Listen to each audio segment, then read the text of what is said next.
Most women at week 36 are focused on the hospital bag. Here's what's actually going on at week 36. The cervix has been sealed shut for 36 weeks. This week, it starts coming apart, and most women feel absolutely nothing while it happens.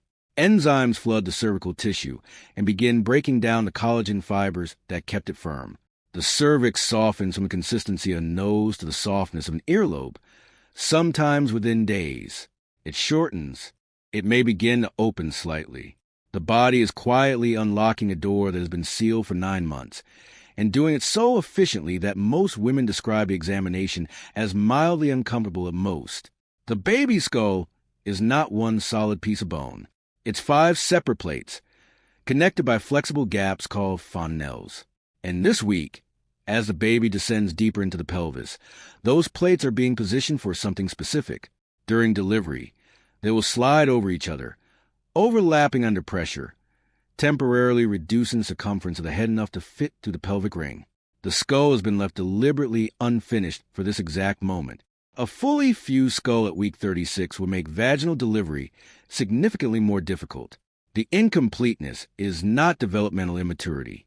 It is precision engineering timed to this week.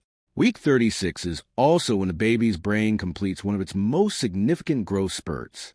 At 35 weeks, the brain weighs roughly 2/3 of what it will weigh at 40 weeks. Those final weeks add 1/3 of total brain mass. This is why every day between now and 40 weeks genuinely matters. You may have heard of relaxin, the hormone that loosens ligaments during pregnancy. It surges again at week 36.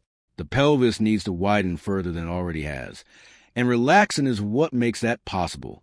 The joints at the front and back of the pelvis loosen to the point where they can separate slightly, creating just enough additional space for the baby to pass through. This is why walking feels different at week 36. Why your hips ache. Why your gait has changed. Your skeleton is physically moving, not just stretching, to make room. Between week 36 and 38, most first-time mothers experience something called lightening. The baby descends deeper into the pelvis. Above the waist, relief. The baby's weight lifts off the diaphragm. Breathing suddenly becomes easier than it has been for weeks. Women describe taking a full breath for the first time in months.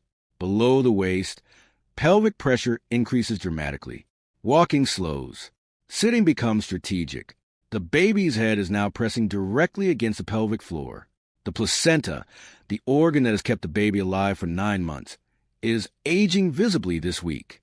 Calcium deposits are forming across its surface.